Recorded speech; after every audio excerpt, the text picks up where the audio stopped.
People with disabilities are often knowingly and unknowingly discriminated against in all areas of life.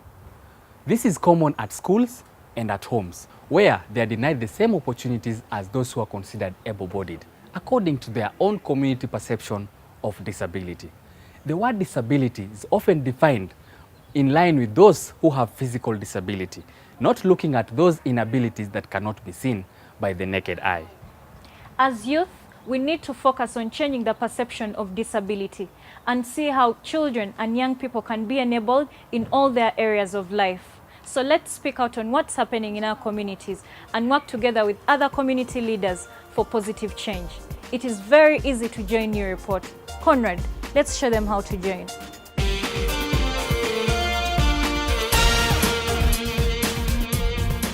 Thank you, Rachel. It's very easy to join. Step number 1. Simply text the word join and send it to the number 8500. All messages are free across all networks. Step 2. You will receive a greeting message and a series of questions asking to know more about you. We at U-Report would like to know more about you for better interaction. Step number 3. After you answer those simple questions, there you are. You are a U-Reporter. Step 4. As a U-Reporter, you will receive weekly poll results and meaningful information that will help you enact change in your community.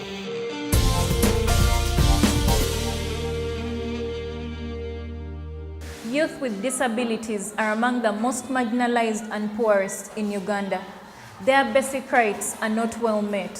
For example, many children in Uganda are denied education opportunities, thus lacking relevant skills for employment in the future. In a recent poll question, we asked U-Reporters if they had ever shared a class with children with disability, and if yes, how did they perform? Now, 130,000 U-Reporters participated in this poll question, and this is what they had to say. One U-Reporter from Kampala said, yes, they performed but were always underlooked by fellow students and some teachers. Another from Arua said, yes, and even I am disabled, but I'm performing well, but I lack support in school. Lastly, from Wakiso, yes, but they didn't perform well because children used to mock them, hence affected their studies. Thank you so much for your responses.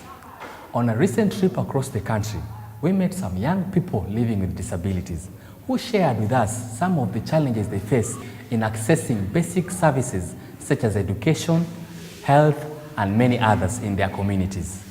Take a look.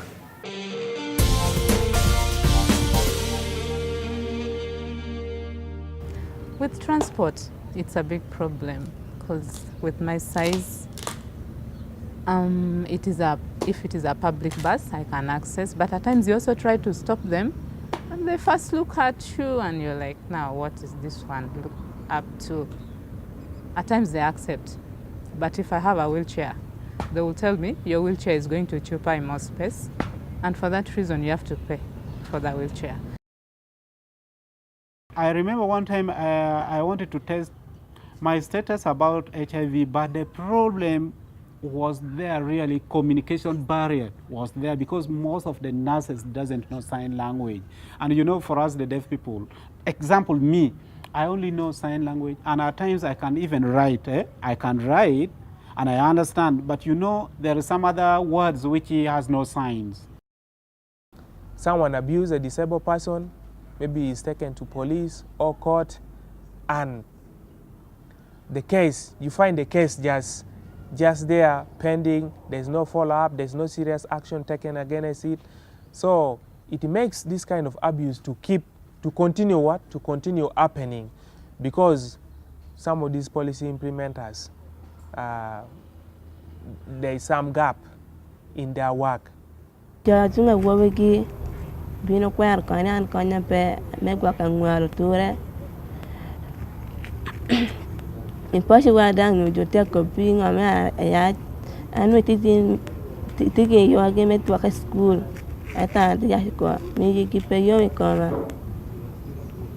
there is any advert and you really try to apply, they don't give you the job. Why? Because they just say that you're a deaf person, can't we give you a job? How are you going to do the job? So it is difficult for us to communicate with you, and there is no any job for the deaf person. If the government can see and put their exams separately, because for these people, they have their own group, own language, own grammar. Now, for example, if maybe you want to go to town, the English will say, I want to go to town, but the deaf people, they will say, me go town, or me want to go town. It is brief, not as we speak.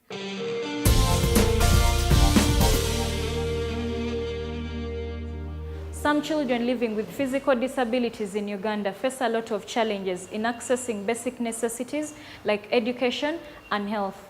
Kosu Hospital provides children with orthopedic treatment, which gives them a chance to a life full of opportunities.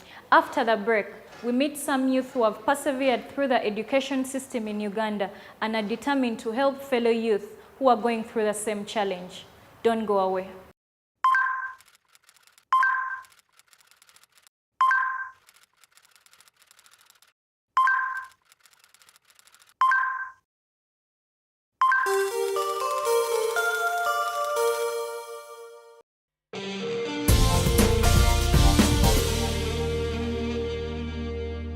This week on the show, we are talking about young people with disabilities, the challenges they face, and how they can be addressed.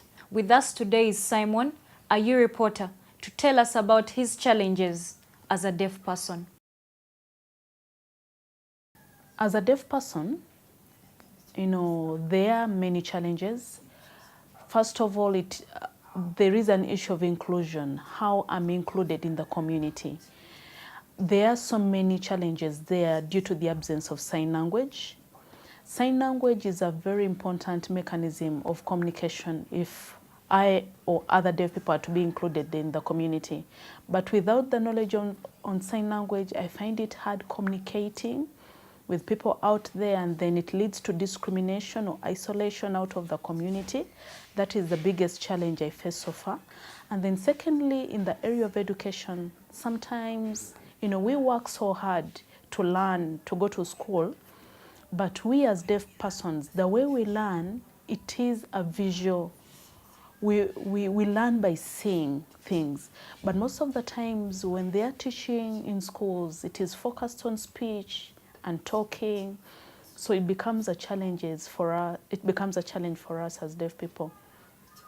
And then again, we have many challenges in the area of employment. I am a graduate. I'm actually waiting for graduation, so I would expect to go into the job market. But there are challenges there because it is very hard to employ me as Simon and then again employ a sign language interpreter. So most of the times, organizations or companies feel they cannot pay double for one position. They would rather employ a person who comes alone.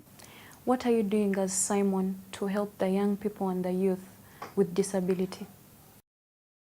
Right now, I have a social network on Facebook where I have so many pictures downloaded there, and I use it to circulate information all over the world, not only in Uganda, so that people get to know what is happening with youth with disabilities in Uganda.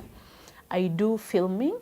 So through filming, right now I have 2 documentaries that I've done focusing on the youth and generally persons with disabilities.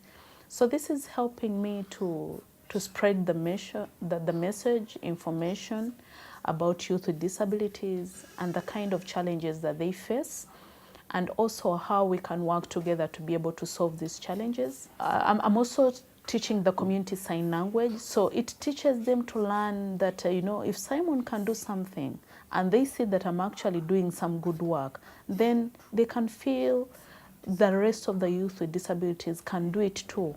So at the end of it all, I would think there would be a positive thing coming out of there and support for youth with disabilities. Let's not think disability is inability. Think positive. Give youth with disabilities an opportunity.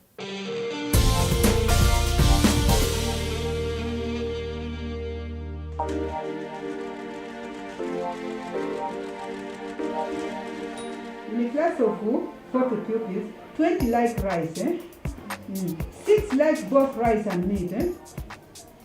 N like meat only, and 5 of them like neither of the foods, okay? We are here at Gulu Primary School, one of the very few blind inclusive schools in the country, which over the years has groomed children to become very important citizens in the country in fields of teaching, engineering, and even doctors. In African society, a disabled child is a curse to the family. And so they ignore such children. But I told them, no, that's not it. I would rather call it a gift from God. Because why should only that child be blind? If God has chosen that this child be blind, let us receive him, prepare him for life. So when we provide him education, we are providing him an opportunity to have a better future.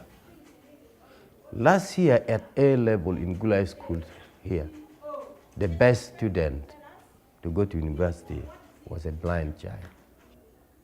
The best student in senior 6 was a blind child. From 2005 to date, we have produced more than 5 graduates from this school who had attended and acquired a university degree. Preferential trade area. Everybody say? Preferential trade area. In a recent poll question on disabilities, we found out that 63% of U-reporters have studied with children with disabilities in the same class. In a follow-up question, we asked the U-reporters if children with disabilities should be able to study in the same class with those without. Now, 14,000 U-reporters participated in this poll question. 56% of them said yes, children with disability should be able to study in the same class with those without. 29% said a strong no. We put the same question to the U-reporters in the field. We asked them, do you think children with disability should study in the same class as the rest? And this is what they had to say.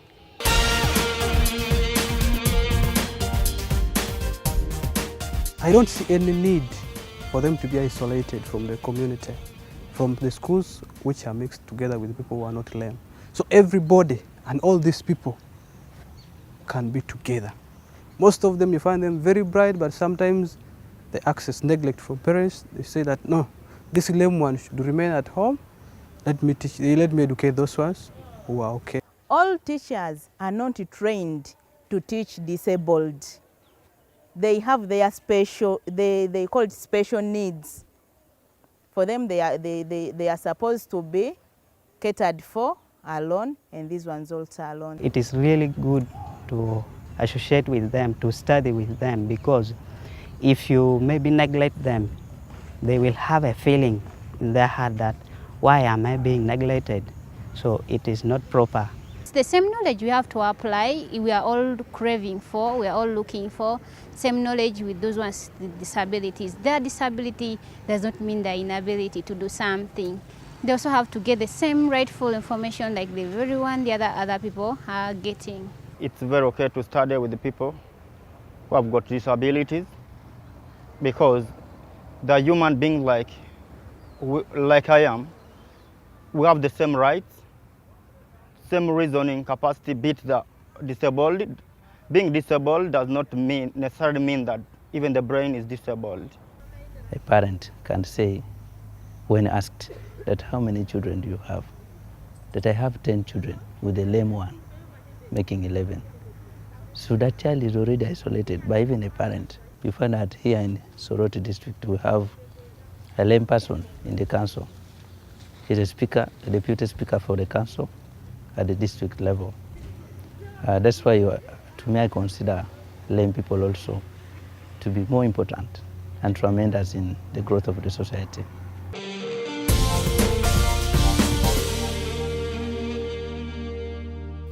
Ambrose was born without disability. He became deaf at his primary 6, and his life was never the same again. He has overcome many challenges through his studies, including discrimination, but he has managed to study up to his master's level. Today, Ambrose is the Executive Director of Uganda National Association of the Deaf, and he's using his education and experience to help the young people and children with disability.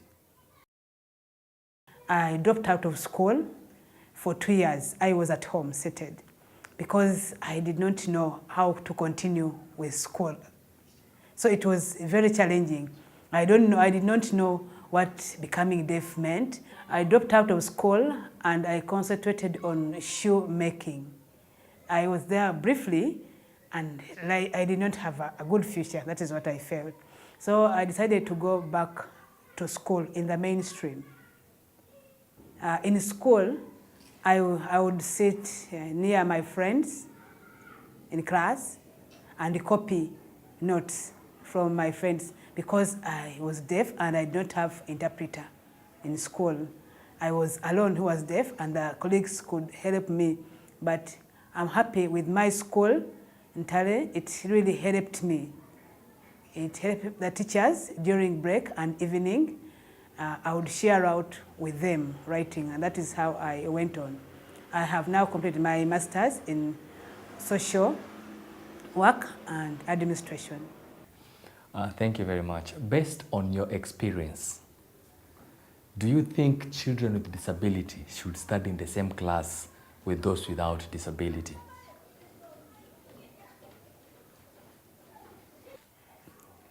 From my experience, I can say yes and no. Why?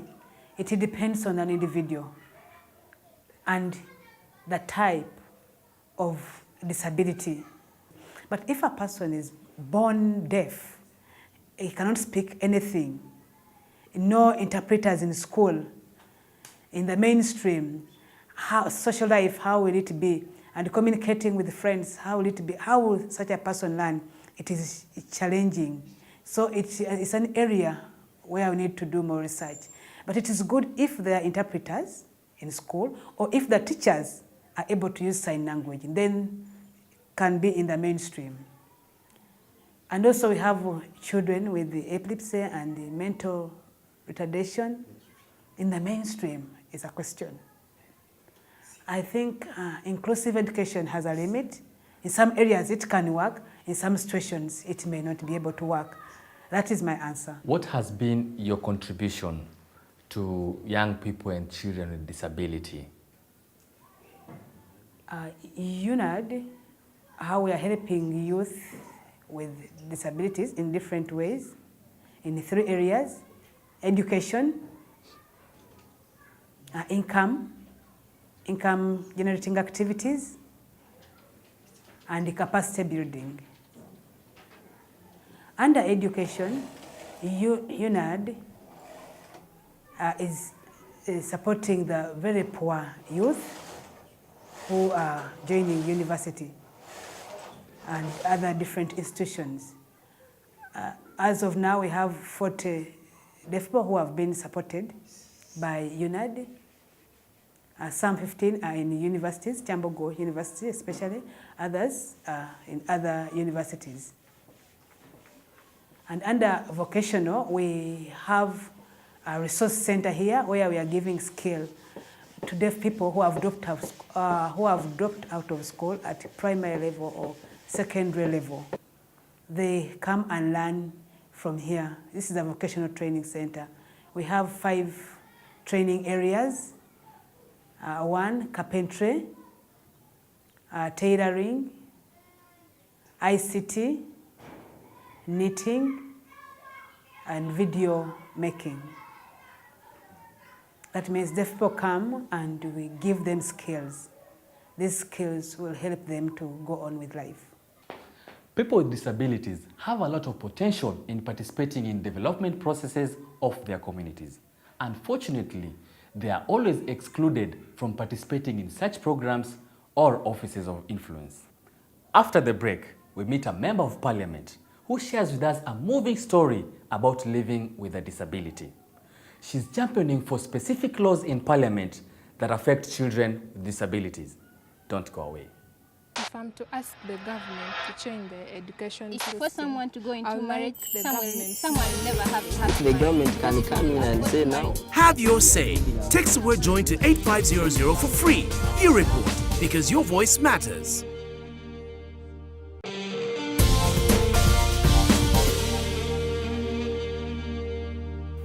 Welcome back. U-Report is a free SMS-based system that allows you as a young Ugandan to speak out on what's happening in your community together with other community leaders for a positive change. Children with disabilities continue to undergo harsh conditions and discriminations in schools, according to the National Union of Disabled Persons of Uganda. Let's hear more from them. Just as we know, disability is not homogeneous. You don't have one disability. We have different categories of disability. We have the blind, we have the deaf, we have those who are deaf-blind, we have those who are albinos, we have those who are living with epilepsy, cerebral palsy, all those are disabilities. And then we also have those who are little, the little people, those who are extremely short. So the type of harsh condition depends on the particular disability. That's the degree. The names that they call these children, Chibubu, Kasiru, calling them, is it Koroba, and those things. So these children really feel demoralized because you are defining the child with a disability and not considering that particular person as a child and as a human being. That demoralizes them so much. So we feel that such negative kind of addresses to these children should stop so that they feel they are people, they feel they are human, and they only appreciate a disability as part of a dysfunction on their body and not as part of something that makes them dysfunction themselves. Always report to the teacher and say, this one has been insulting this one because has a disability, and then the teacher must take action towards that child, or even counsel that child to make that child appreciate that this child is a child like her or him, but only has that particular disability that is disabling part of her performance in the community. I was blind right from childhood, but I benefited so much from the non-disabled children because they're the ones who could read for me notes. Sometimes we could make fun, of course. I could win them. Then there's, maybe because for us we overread for you. But at times we could make a lot of fun with them. And I appreciate that without non-disabled children, the disabled children also can't succeed.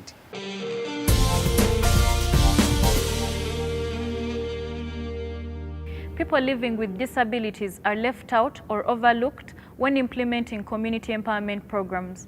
This leaves very many with the challenge of finding jobs, accessing education, voting, and running for public office.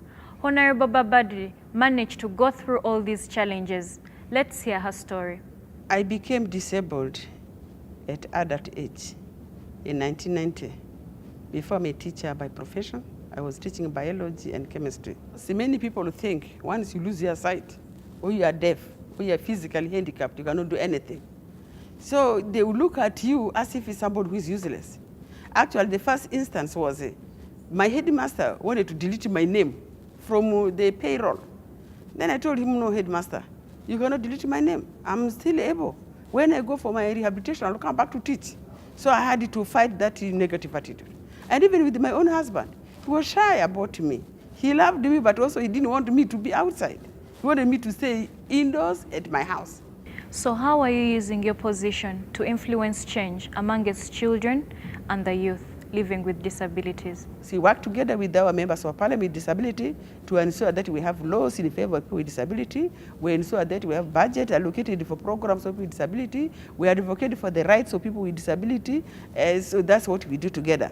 But on particularly on my side, I went on, I said, no, let us start some schools for children with disability in Koboko. Put children with disability, they are blind or deaf, so that they can learn together with other children, play together. But when it comes to learning Braille or sign language, they can go to a separate classroom by the special teacher to teach them, and they can use the, let us say, the same facilities. And that's what I've started in Koboko with the 2 annexes for the blind, one in Nyarlo Primary School in the town council, and the other one is in the rural area That is Lima Primary School in Lodara Sub-County. Then the other one for the deaf is in Teremunga, also in the town council. And I would like to see that this program spread all over Uganda. I know there are some schools in Uganda, there are many of them annexes for the blind and for the deaf. But in areas, in districts where these schools are not there, they need to be initiated so that all the children with disability can go to school and can be educated. Now, what are some of the simple things that the youth can do to help people living with disabilities in their communities? Yes, young people can do a lot. The people tell us they are not disabled because they have their language, which is called sign language. They can communicate, they can make jokes, they can laugh. But if you don't know the language, definitely you become disabled yourself. So it's very important that we strive to learn the sign language. We need love, we need respect. We need to give them the dignity we deserve. So I urge the parents, the teachers, our friends we live with, members of parliament, to understand that disability is there and it is the requirement of everybody to see that we improve the situation of people with disability. Let the people be friendly to them. That is the information I would like to give everybody. Thank you for giving me this opportunity to talk to you. Thank you.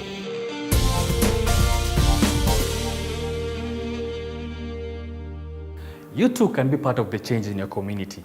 We need to focus on changing the perception of disability by helping the children and young people to be enabled instead of discriminating against them at home and at school. Here is one such message from one of our U-reporters. He says, being deaf, I was always unaware what they were talking about. If I asked the doctor a question, he usually replied that he had told my family everything. And if I asked my family a question, they always say, don't worry, nothing special, or we will tell you later. Nobody really told me anything. I just had to take tablets. No one used sign language. Nobody had time or the willingness to communicate with me using a pen or paper. Next time, we would like to hear from you too. Speak out and let your voice be heard right here on U-Report. Visit our website and Facebook page to be part of this discussion on U-Report.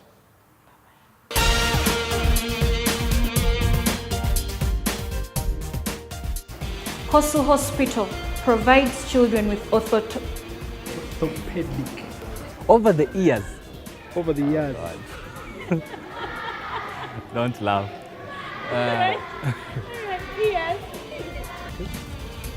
People with disabilities are often knowingly and... Ambrose was born without disability, but he became deaf at his primary 6. He has overcome several challenges in his lifetime of education, including discrimination. Okay, orthopedic treatment. Okay. That word has been my nightmare today. Okay.